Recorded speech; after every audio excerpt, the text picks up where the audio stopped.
This is the true story of Pennsylvania Railroad number 6100, nicknamed the Big Engine, based on verified historical records from the Pennsylvania Railroad Technical and Historical Society, the Hagley Museum, and contemporary sources including Popular Mechanics, 1939, official PRR documentation, and engineering reports.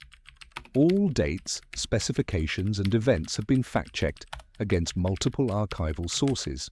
December 21st, 1938.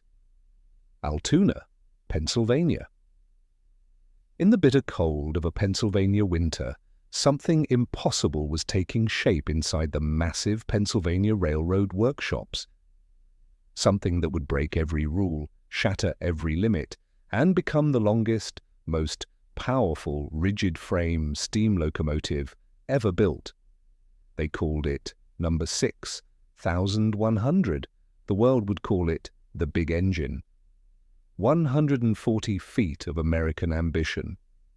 600,000 pounds of steel, steam, and speed. A machine so massive it couldn't fit on most of the railroad's own tracks. A locomotive that could pull a 1,000-ton train at 100 miles per hour, but only if you could find a straight enough piece of track to run it on. This is the story of a beautiful failure. A masterpiece that was doomed from the moment its wheels touched the rails. The Pennsylvania Railroad's desperate gamble to save steam power in an age of diesel. One locomotive, one chance, one catastrophic flaw that would seal its fate. In 1937, the Pennsylvania Railroad faced a crisis. Their aging K4 Pacific locomotives couldn't handle the new heavyweight passenger trains. They needed power, they needed speed, they needed something revolutionary. What they got was a fever dream of engineering ambition, a duplex locomotive with a wheel arrangement never seen before or since. 6446.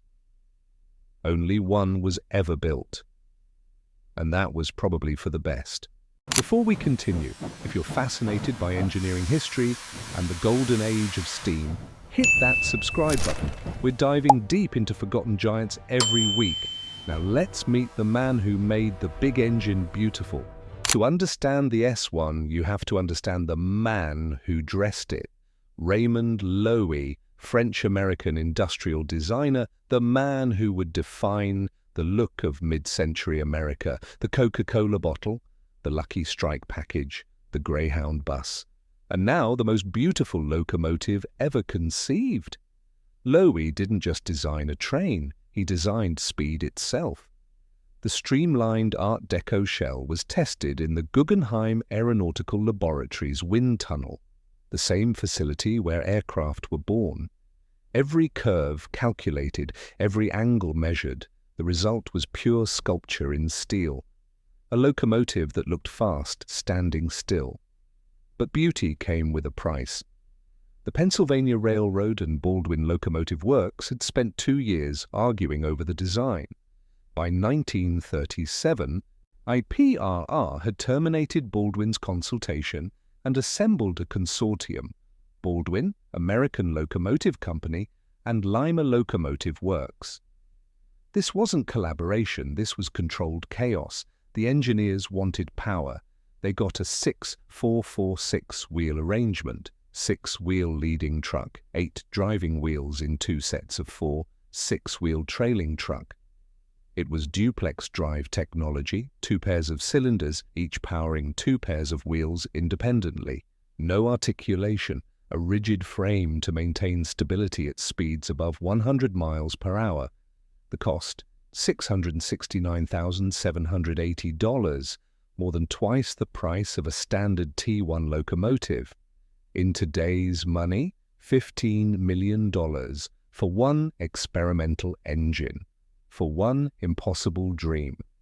They completed the bare locomotive on December 21st, 1938.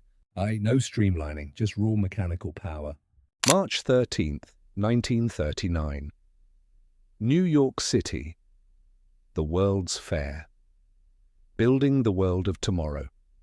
And there, gleaming under the lights, was America's tomorrow on rails. Getting number 6100 to New York was an odyssey. The locomotive was too big for direct routes.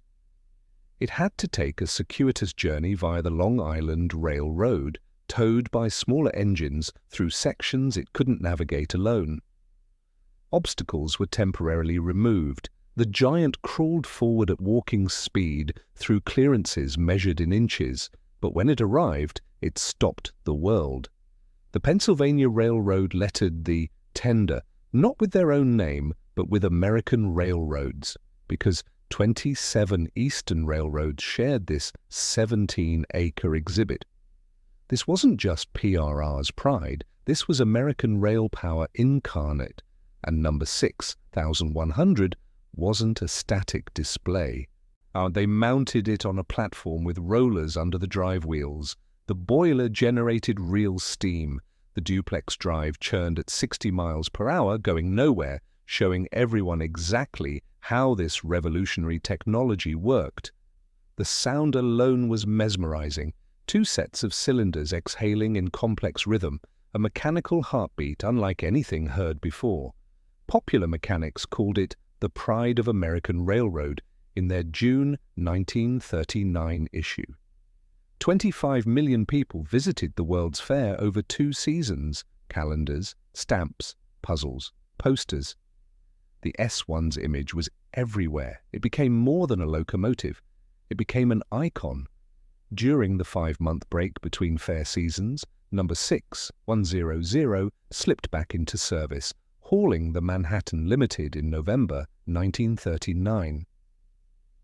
The first taste of what it was built for. December 1940. The S1 enters full revenue service. Chicago to Crestline, Ohio. 283 miles of main line. The only route on the entire Pennsylvania railroad system where it could run without restriction. And run it did. 10,000 miles per month. Broadway Limited, the Trailblazer, the General. Heavyweight consists of 14 cars. Speeds routinely exceeding 100 miles per hour. Crews loved it. The smoothest ride they'd ever experienced. The massive weight and 6-wheel trucks damped every bump, every surge. It was like floating on rails. Some engineers swore they'd pushed it to 156 miles per hour on the flat stretches. If true, it would have been a world record, but it was never officially verified. The legend remained just that, a legend whispered between enginemen. None but beneath the glory, the fatal flaw was growing. Wheels slip. The duplex design split the locomotive's weight across 4 independent truck assemblies. Only 47% of the total weight rested on the driving wheels. The adhesion was terrible.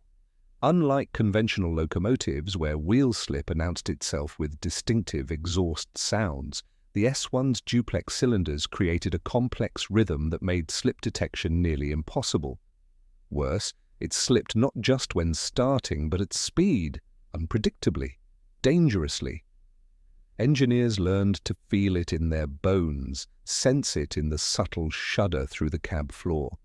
Too much throttle and those 84-inch drivers would spin uselessly, wasting steam, wasting time, risking mechanical damage. If this story is blowing your mind, drop a comment below. What other lost locomotives should we cover? And don't forget to like this video. Now, the war that saved the S1 temporarily. World War II saved the S1 temporarily. The railroad needed every ounce of power it could muster. Troop trains, supply trains. A nation at war demanded movement, and number 6100 delivered. It averaged over 10,000 miles monthly, double what a typical K4 could manage. For a temperamental experimental locomotive, it was paying its keep. But the shadow was growing.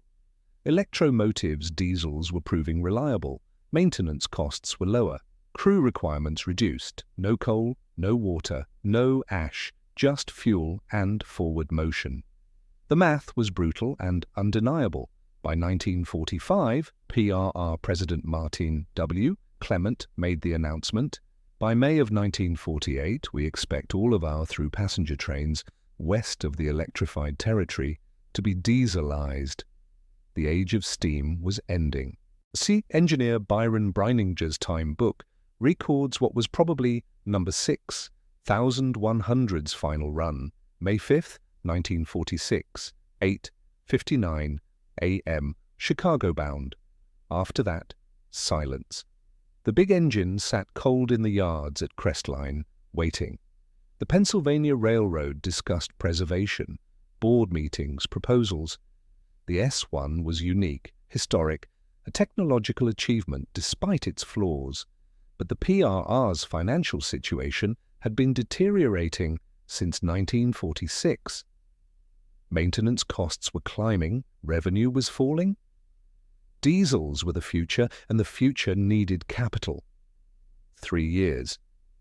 3 years, number 6100, sat in limbo.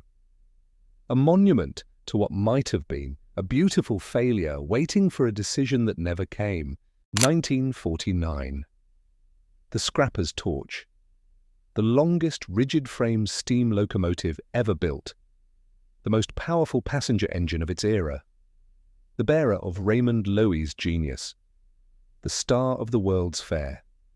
The machine that could have broken the world speed record. Cut apart. Melted down. Gone. Not a single piece preserved. No museum would own it. No park would display it. The tragedy isn't just that number 6100 was scrapped.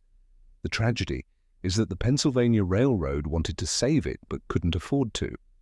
Financial reality killed the big engine more surely than any design flaw.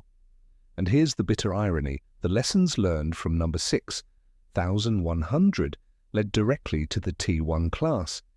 52-4-4-4-4 duplex locomotives built between 1942 and 1946. They were shorter, lighter, more practical. They incorporated every lesson the S1 had taught. And every single one was also scrapped by 1956. Not one duplex locomotive survived. Today we have photographs, we have engineering drawings, we have the stories of the men who built it, who fired it, who rode behind it at speeds that made the rails sing. We have Raymond Loewy's patents, the wind tunnel data, the performance reports, but we'll never see number 6100 again. The big engine taught us that sometimes being first doesn't mean being right, that revolutionary can mean doomed, that beauty and power aren't always enough. Pennsylvania Railroad number 6100. Too big, too fast, too beautiful, too late. One locomotive, one chance. One ending written in steel and steam and the unforgiving mathematics of the modern age. Tragedy of number 6100 reminds us why preservation matters. Subscribe to this channel to keep these stories alive. Share this video with anyone who loves trains, history, or beautiful failures. Thanks for watching.